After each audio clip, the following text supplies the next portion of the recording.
All right, so tonight, Scott and Greg are going to show us the time-honored trick of removing axles from a C-clip 10-bolt rear end, right? Yeah. Let's see it. All right, there is a pin that goes through the shaft for the spider gears that has to be unbolted. Well, before you do that, why don't you give us a little tour of the anatomy here. What are we looking at? All right, here we have our ring gear, we've got our open differential, and then we've got our spider gears and the center shaft. All right. And then I don't know if you can see, but the axle shaft ends are right here up against that spider gear shaft. And inside these two larger gears, there is a C-clip.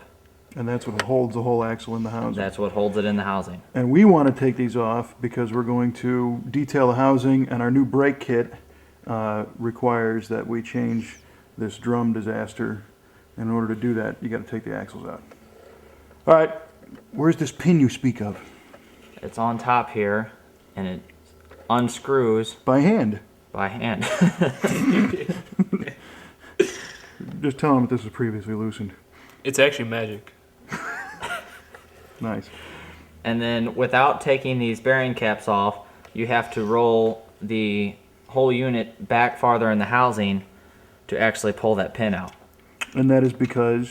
Because there are clearance issues with the main cap. The main caps, and then there's also a steel wall that the main caps bolt to inside the housing that make clearance issues to pull this pin out. All right. And then once that pin is out, the spider gear shaft should pull right out. Turn it.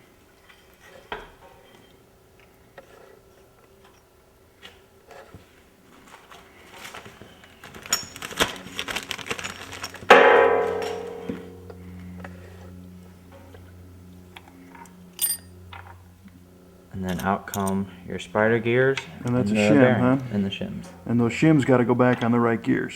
Correct. Okay. And then to get the other one out, usually one will fall out, but to get the other one out, you actually have to roll the axles to get that gear up. Because it has to work its way around. Okay. So it was kind of in the top side of that differential case when you took it out. Correct. That's what you meant. Okay. And then the way to get the C-clip out that's inside these larger gears, you just push the axle in, and that C-clip slides right off. And let's see the C-clip. It is indeed a C-clip. And then Scott takes the axle out and hits the toolbox. No. No. And then it's the same procedure with the other one. And you just pop that other C-clip on. There you go. And then the axle. And I think that's the magic. Yeah, sometimes. All right. And we tested, this actually goes back together. Yes, it does. Yeah. That's why We've done it once. Finger tight.